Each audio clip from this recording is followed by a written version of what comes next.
शत्रुओं से बचाते हुए इस विश्व को सुखी और समृद्ध बना सकें, इस भाव के साथ में कुछ विशेष आवृत्ति मैं निवेदन करूंगा कि गोयल साहब साथ में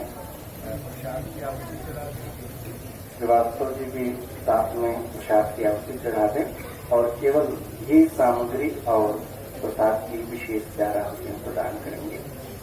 ओम संवत्सरो से परिवत्सरो से दावत्सरो से द्वत्सरो से वत्सरो से उषमस्ते कल्पन्ता महोरात्रास्ते कल्पन्ता अर्धरात्रास्ते कल्पन्तां मासास्ते कल्पन्तां ऋतवस्ते कल्पन्तां संवत्सरस्ते कल्पन्तां प्रेत्यायत्यै संचां च प्रचसारय सुपर्णचिरसे तया देवतयाङ्गिरस्वध्रुवा सीद स्वाहा।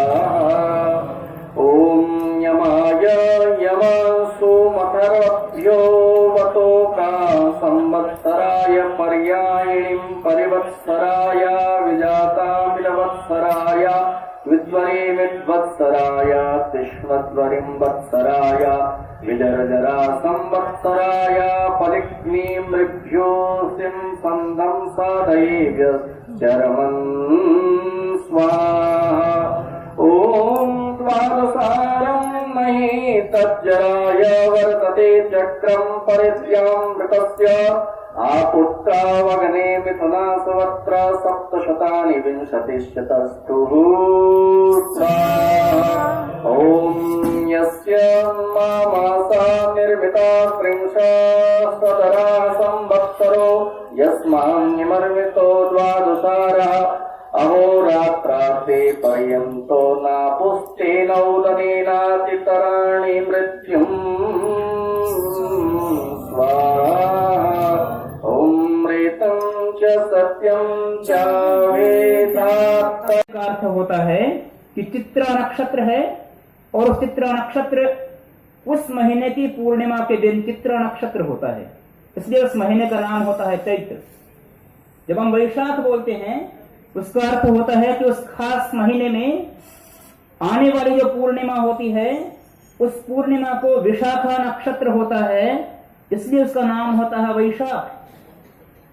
जब हम ज्येष्ठ मास बोलते हैं उसका भी अर्थ यही होता है कि जो ज्येष्ठा नक्षत्र है वो उस महीने की पूर्णिमा के दिन आकाश के अंदर दिखाई देता है, उसका संबंध होता है, इसलिए उस महीने का नाम होता है ज्येष्ठ मास। कहने का अर्थ है कि नामकरण के अंदर भी एक बहुत बड़ी वैज्ञानिक शक्ति हुई है। ये जो इतिहास है हमारा, यह इतिहास वेद का इतिहास है, वेद के मूल्यों का इतिहास है। और यदि हम ध्यान दें तो वेद की जो परंपरा है उसका आधार यज्ञ के साथ में जुड़ता है। हम लोग वर्ष जब नववर्ष मनाते हैं, पाश्चात्य नववर्ष को मनाने के अंदर लोग रात को 12 बजे न जाने किन किन अपकृत्यों के अंदर प्रवृत्त होकर के जश्न और खुशी मनाते हुए दिखाई देते हैं।